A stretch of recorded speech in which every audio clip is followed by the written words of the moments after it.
Hello everyone, welcome to my channel study with notes. I am Khushi and आज जो हम topic करने जा रहे हैं हमारा remaining part of currency translation. Foreign currency translation को मैंने इससे प्रीवियस वीडियो में आपको समझा दिया था कि फॉरेन की करेंसी जो भी कमाई गई है हमारे बिजनेस के द्वारा, हमने क्या किया, फॉरेन में अपने बिजनेस को सेटअप किया। दैट मीन्स हमने वहां पर सब्सिडरीज खोली, तो वहां की जितनी भी ट्रांजेक्शन होंगी उसको हम हमारी पेरेंट कंपनी में ट्रांसलेट करते हैं। तो उस जो करेंसी जो भी वहां से हमने रिवेन्यू को जनरेट किया, तो उस रिवेन्यू को हमने क्या करना है, उन ट्रांजेक्शन को क्या करना है, ट्रांसलेट करना है हमारी इंडियन करेंसी के अंदर। तो उसको हम बोलते हैं फॉरेन करेंसी ट्रांसलेशन। इसको डीप में मैंने आपको पिछली वीडियो में करवा दिया था। आज जो हम करेंगे वो होगा हमारा process of foreign currency translation. That means कौन कौन से स्टेप्स हैं जिनको फॉलो किया जाता है जब भी हम फॉरेन करेंसी को हमारी करेंसी में ट्रांसलेट करते हैं। तो यहाँ पर कुछ स्टेप्स हैं, कुछ प्रोसेस हैं जिसको सीक्वेंस वाइज ही लिखा जाएगा। तो सबसे फर्स्ट इसमें जो प्रोसेस होता है वो होता है, हमें क्या करना है, मैचिंग करनी होती है। क्या मैचिंग करनी होती है? Matching the foreign entities financial statement with the gap. US gap के साथ हमें क्या करना होता है, तो फॉरेन की जो हमारी एंटिटीज हैं उनकी फाइनेंशियल स्टेटमेंट को हमें गैप के साथ मैच करके देखना है, ताकि हम ये पता कर सके कि क्या वो उसके अकॉर्डिंग बनी है या नहीं बनी है। To translate foreign subsidiaries financial statements, that means जब भी हम ट्रांसलेट करेंगे किसको, फॉरेन सब्सिडीज, जो भी फॉरेन की हमारे बिजनेस हैं उनको उनकी जो फाइनेंशियल स्टेटमेंट है उसको हमारी रिपोर्टिंग करेंसी में ट्रांसलेट करेंगे जो कि पेरेंट कंपनी की होगी। तो यहाँ पर हमें सबसे फर्स्ट यही इंश्योर करने की जरूरत है, दैट मीन्स हमें ये डिटरमाइन करने की जरूरत है, हमें ये जानने की जरूरत है दैट सब्सिडरीज, जो सब्सिडरी कंपनी की फाइनेंशियल स्टेटमेंट है, क्या वो अकॉर्डिंग टू गैप बनाई गई है या नहीं बनाई गई है।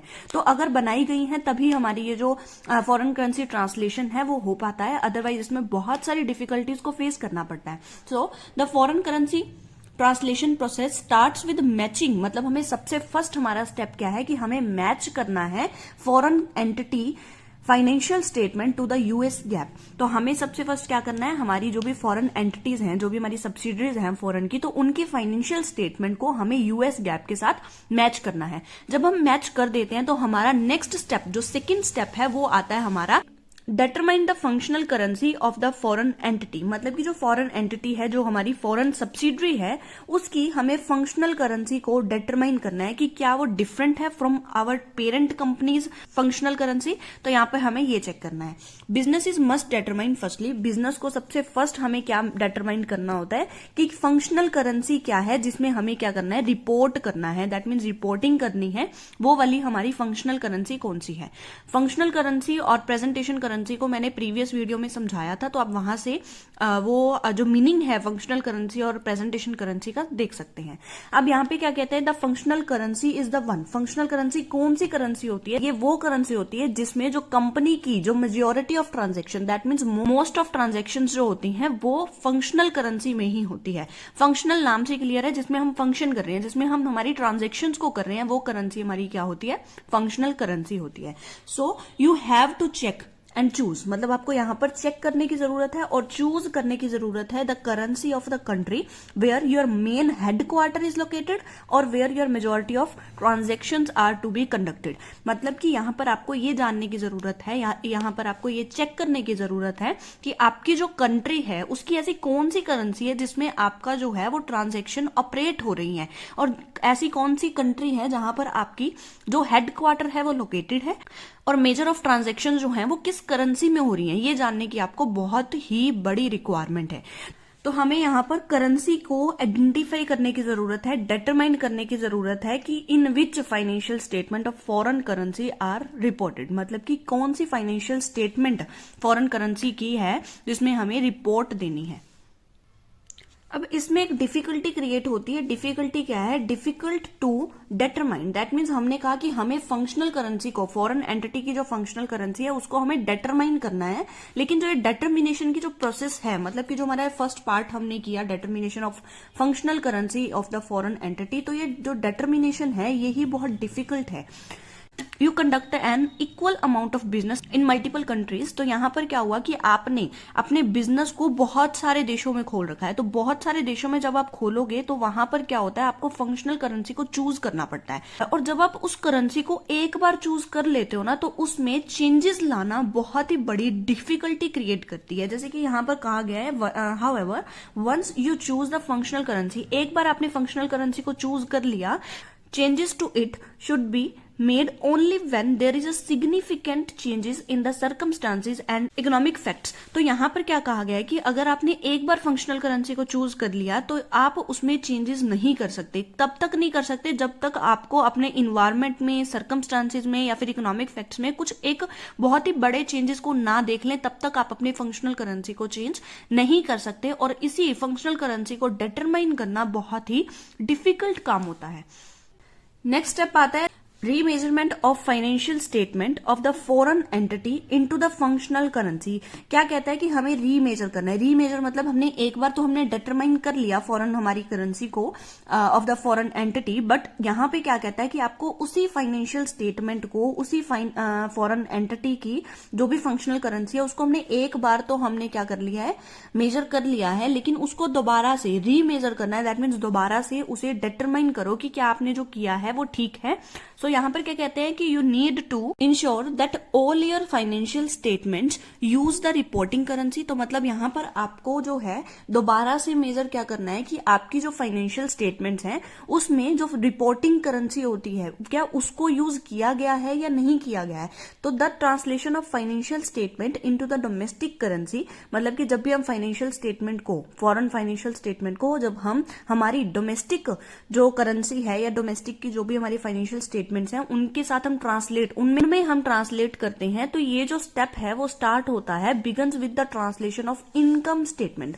जो भी एक बिजनेस की, एंटिटी की, जो भी एक कंसर्न है उसकी जो इनकम स्टेटमेंट है उसको ट्रांसलेशन करने के साथ साथ हमारी जो ये प्रोसेस है वो शुरू होती है।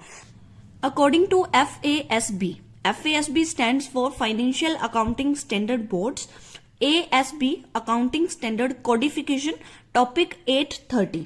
तो ये क्या कहता है कि फॉरेन करेंसी मैटर्स, कहते हैं foreign currency matters all income transaction must be translate at the rate that listed when the transactions occurred. कहते हैं जब ट्रांजैक्शन ओकर हुई हैं, जिस टाइम पे वो ट्रांजैक्शन जो है वो ओकर हुई है, जिस टाइम पे ये ट्रांजैक्शन की गई हैं उस टाइम पर जो रेट चल रहा था उसी रेट पर ही आप क्या करोगे, उन ट्रांजैक्शन को ट्रांसलेट करोगे। अब यहाँ पर ट्रांजैक्शन और ट्रांसलेशन में दोनों में फर्क है, और ये फर्क मैंने आपको फर्स्ट वीडियो में ही समझाया था, करेंसी ट्रांसलेशन और करेंसी ट्रांजैक्शन क्या होता है। तो आप वहां से इसको भी जरूर कवर कर लीजिए ताकि आपकी जो भी डाउट्स हैं वो क्लियर हो जाएं। तो इन शॉर्ट ये पैराग्राफ क्या कहना चाहता है कि आप जब भी अपनी ट्रांजैक्शन को करोगे उस टाइम पे जो रेट चल रहा है उसी रेट पर, उसी सेम रेट पे आपको अपनी करेंसी को ट्रांसलेट करना है। बट कौन सी आइटम्स की, कौन सी ट्रांजैक्शंस की, जो इनकम रिलेटेड ट्रांजैक्शंस होंगी, all income transactions must be translated, मतलब उसको हमें ट्रांसलेट करना है उस रेट पे जब वो ट्रांजैक्शन की गई थी, उस टाइम पे जो रेट चल रहा था उसी रेट पर हमें क्या करना है, ट्रांसलेट करना है। The GAAP regulations requires the items in the balance sheet are to be converted। चाहे ट्रांसलेट बोल दिया जाए चाहे कन्वर्ट बोल दिया जाए, बात एक ही है। तो यहाँ पर क्या कहता है कि जो गैप रेगुलेशंस है, गैप के रेगुलेशन, रूल रेगुलेशंस के अकॉर्डिंग रिक्वायरमेंट क्या है कि जो आइटम्स हैं बैलेंस शीट में, जितनी भी आइटम्स हैं उसको हमें कन्वर्ट करना है। किस चीज के according? In accordance with the rate of exchange as on the date of the balance sheet. Balance sheet की आइटम्स को रिकॉर्ड करने की जो भी एक पर्टिकुलर डेट होगी, तो उस पर्टिकुलर डेट पे जो रेट चल रहा है, एक्सचेंज रेट चल रहा है, उसी पे आप क्या करोगे, अपनी जो करेंसी है उसको ट्रांसलेट कर दोगे।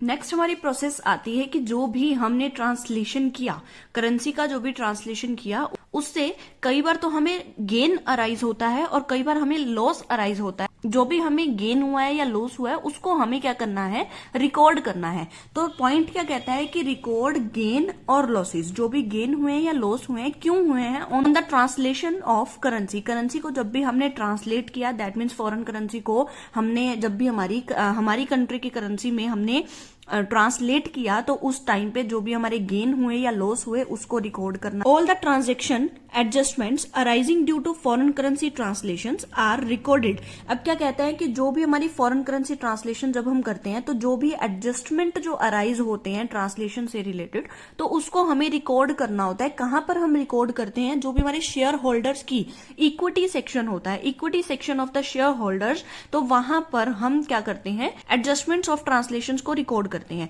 अब हमें यह पता लग गया कि हमें शेयर होल्डर इक्विटी सेक्शन में लिखना है, लेकिन लिखना कहां पर है? हमें लिखना है पेरेंट कंपनी की कंसोलिडेट बैलेंस शीट।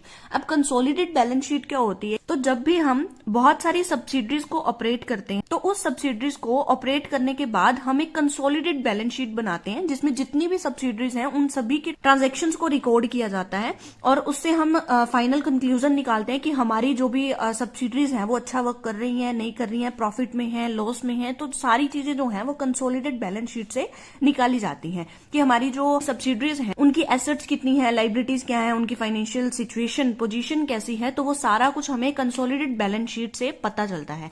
इसीलिए क्या कह रहे हैं कि जो भी हम करेंसी ट्रांसलेशन करेंगे, जब भी हम फॉरेन करेंसी ट्रांसलेशन करेंगे तो उस टाइम पे जो भी एडजस्टमेंट्स होंगी रिलेटेड टू ट्रांसलेशन, तो उसको हम पेरेंट कंपनी की कंसोलिडेट बैलेंस शीट में रखेंगे। और इसका जो एक सेक्शन होता है, जो हमारा एक पार्ट होता है या पोर्शन होता है, शेयर होल्डर इक्विटी सेक्शन जिसे हम बोलते हैं, तो वहां पर हम जो ये एडजस्टमेंट्स हैं उसको हम रिकॉर्ड करेंगे। तो ये थी हमारी process of foreign currency translation. और अगर आपको नोट्स चाहिए तो आप मेरा Telegram channel study with notes join कर सकते हैं। और नेक्स्ट वीडियो हमारी होगी methods of foreign currency translation, जो कि मोस्ट इंपॉर्टेंट है।